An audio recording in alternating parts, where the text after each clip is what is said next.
Who do you call a foul on? Basket's good. Foul on number 3, Matthew McLean, and he will make it a 3-point play, Trey Snyder. Foul on Matthew McLean is his first. So this is going to bring Aluka Dube to the line, the forward for the Titans, and he will shoot a basket and one. And Trey, these mistakes is what's hurting the Firebirds, honestly. Honestly, this is what's hurting them. Another whistle and a foul. I think they're going to call it on the Firebirds again. No, it was on Tampa Bay.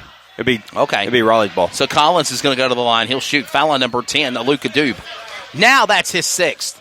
Aluka Dube, that's his sixth. He will foul out of the game. Let's confirm with. We just want to make sure. Yeah, let's let them call the foul out before we do. To be honest with you.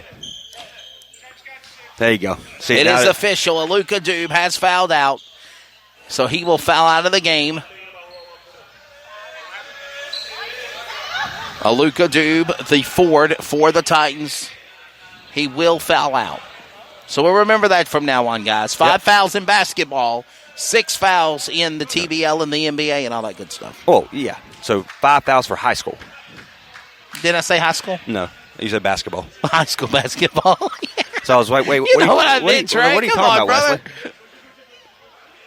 What are you 5 talking fouls about? for high school basketball. There you go. So, by the way, speaking of the Comets, they're on the road or they're at home tonight with the Cleveland Rams. Should be a great matchup. Hopefully they're doing well. Godspeed to Marlon Lee and Denny Medlin and all the teams. They're doing really good. Trey Snyder. I know they got their first conference loss for the women the other night against East Lake, and that game came down to the wire. But for the men, a great performance. And they will prepare to take on the Triple S Spartans next Tuesday night. And as a treat for them, we will cover all of the games. It's the final home game of the regular season. We will cover every game in its entirety, from the JV girls to the boys to varsity on CRN. That's right. Leading up to the tournament and the run for the state championships. Here we go. Turnover almost. Oh, it's a cross line, midcourt violation. Turn it over and going to give it back to the Firebirds. And Trey, we need these. We're still down by 10, the 10-man. Yeah, well, it started. Kenny Collins made it to a 10-point game with his 2 free throws made. Yes, he did. And then a great defensive stance by Concepcion and then Kenny Collins again to allow Horkoff to step behind the backcourt, so the backcourt violation. So the Raleigh Firebirds have a chance with only 3:29 to go. Shot attempt made by Dance, no good. Whistle back and foul. These teams will go and catch a nightcap for the night. The men's basketball game has finally finished 71-56. The Comets are still undefeated in the Greater News 3A. How did the varsity women do? We'll check that stats here in a minute. There you go. But we got a foul. And this will be number 3 to the line. Number 3, McLean. He'll make his first free throw. What was the foul on? Number 5. Foul was on number 5, Tamarick Bones. Third, I believe it was. Third foul. And McLean trying to climb out of this rut that they're in. 111 to 102. Down to the wire. He'll nail it. Down by 10 now. Or 8, actually. Down by 8. Firebirds trying to rally. Baskets in and good. Number 1, Ken Lewis, powers his way to the net and makes it count. And here comes Jorge Concepcion now for the Firebirds. Turns it back now. A shot for 3. No, there it is. What a nah. Macau Falcon for 3. His first boy, oh boy. His first basket as a Firebird. Loses the ball. Falcon trying to get back there after that big 3. Oh, they're trying to make some noise here in Raleigh. Getting behind the Firebirds. The home stand. 2-man pressure. Remember that 5-second rule. Got to make a shot all the way to the end of the court. Here comes Josef Haru. Oh, slap away! Are you kidding me? But Matthew Get McLean. That mess out of here. Harfach powering to the basket, and McLean says, I don't want you to put that ball in the basket. I slap it down. And Trey is like, no, we got a timeout. No, we got there. So Coach Oliver is So we do have a 30-second timeout. Waiting to see who is against. So there's going to be 1 second left on the shot clock when we come back from break. Oh my goodness. What a game. This is going to come down to 113-106. This is going to come down to free throws because there's going to be defensive stance down low. It's going to come down to getting Caleb Stewart back into this ball game. He has 5 blocks on the day. You need his defensive stance. And potentially his 5th foul was potentially a block there. So you need him and you need Darius Leonard to get back in this ball game. Daniel Moore, it seems like it's deja vu in Owensboro last Sunday when me and Trey were there. You're on the sidelines. This atmosphere is going back and forth, but the Firebirds are picking it up. Yeah, and, I mean, that's the kind of game you want to see. You want to see a good back-and-forth game, but at the end of the day, you want to see your team come away with the win. And so right now it's just really time to dig down for the Firebirds and see if they can come away with this win and overcome this deficit right now. And we'll see what they do. Got to make something happen. 2:34 remaining in the final half. The 4th period, second half of play. 113-106. Coach, they're calling you to the table. 113-106. It's going to be let them know 1 timeout left. You have 1 timeout left. So the Firebirds, Trey Snyder, have 1 timeout in this game with still 2.5 remaining. Yeah, and it comes down to Is the that players. good or bad? Well, it can be good, but it also can be bad. It all depends on what. I mean, it's just a matter of, see, just like stuff like that, they're going to call a foul. So, wow. Which I don't know what the foul was, and Coach Oliver just saying, you know what, they're going to call on number Matthew McLean, and they're going to be tempted the shot, they say. And Matthew McLean went up for the basketball. He's protesting it and saying, how can you call me for that? Well, he went up really? for the basketball, and he went up against number 24 in Celestin.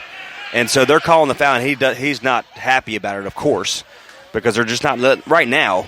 And kind of piggyback what Caleb Stewart, number 20 for the Firebirds, said momentarily. Let him play. Let us play. This is professional basketball. Let us play. Don't call all these fouls and whistles like high school sports. Yeah.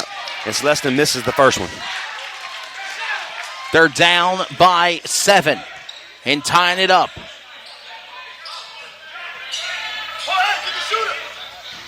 .234 down to the wire. Another shot. Misses it and makes it. He'll make it. So down by 8 now. Long throw by Shaq. They're going to crash almost right in front of our broadcast booth. There's a whistle and foul. Foul by Edwards. That's his 5th, I believe it is, or 4th. Tyshawn Edwards, 4th foul for the Ford for the Titans of Tampa Bay. And this is going to bring number 24, Shaq Dance, to the line, and he will shoot 2.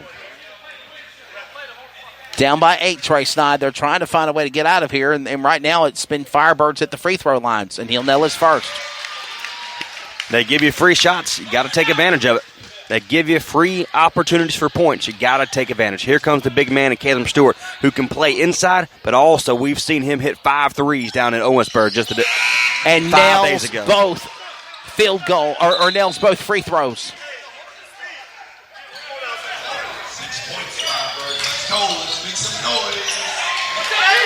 All right, announcer Kenny for the PA trying to get the crowd into it here, making some noise, trying to block it away, and they just opened up the line, opened it up for Celestin to put it in for an easy 2. I mean, you're literally feeding the well there. Nobody was there to protect the basket tray.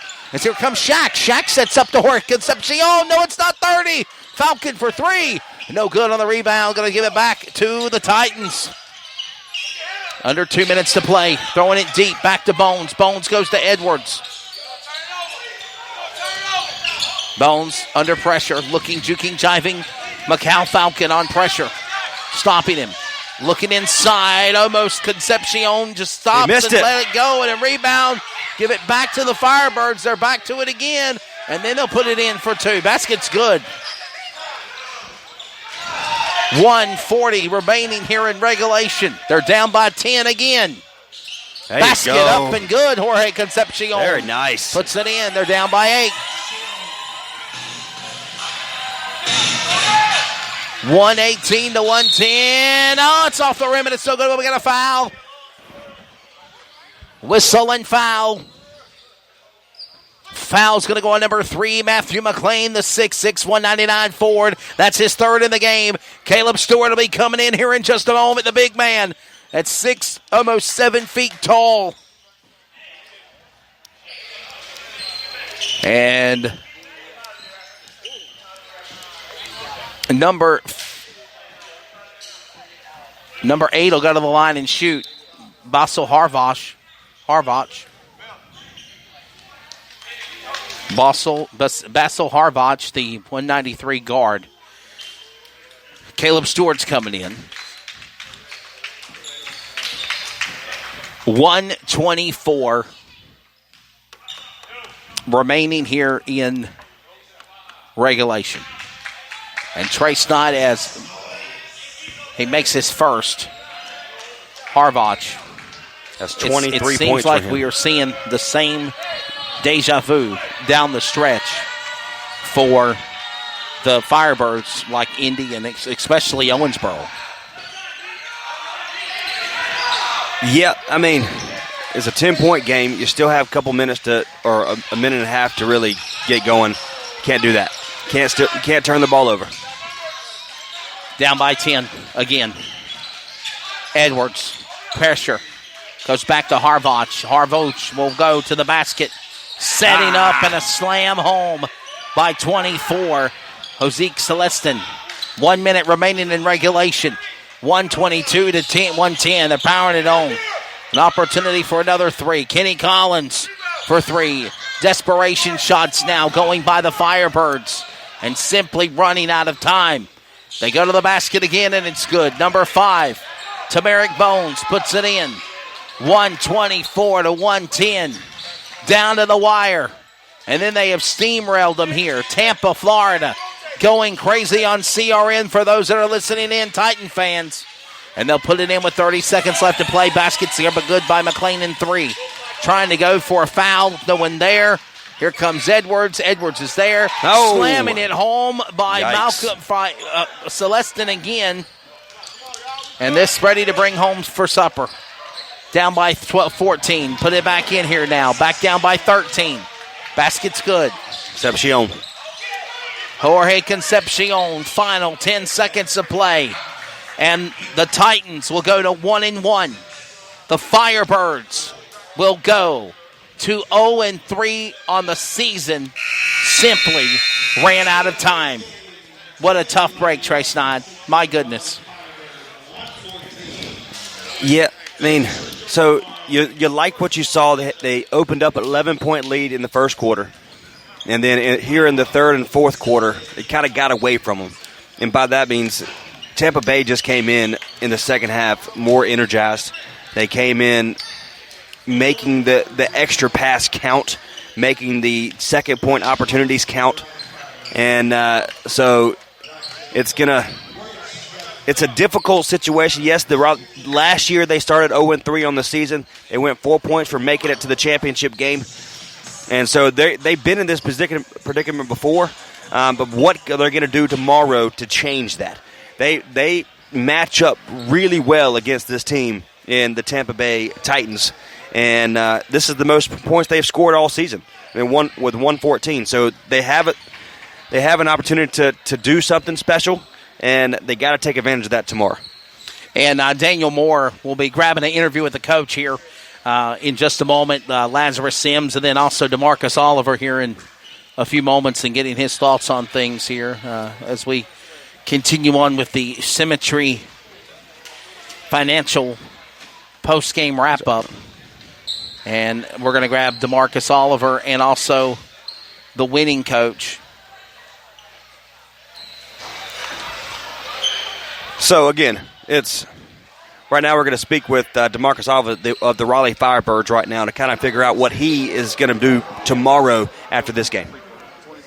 Daniel Moore, down to you, bud. Coach, tough loss tonight. Obviously, you wanted to come home, your home opener, and get a win tonight. Is there anything you guys are going to focus specifically on tomorrow in practice? Well, we play again tomorrow. Right, yeah, sorry, yeah, right. Tomorrow, a game again tomorrow. But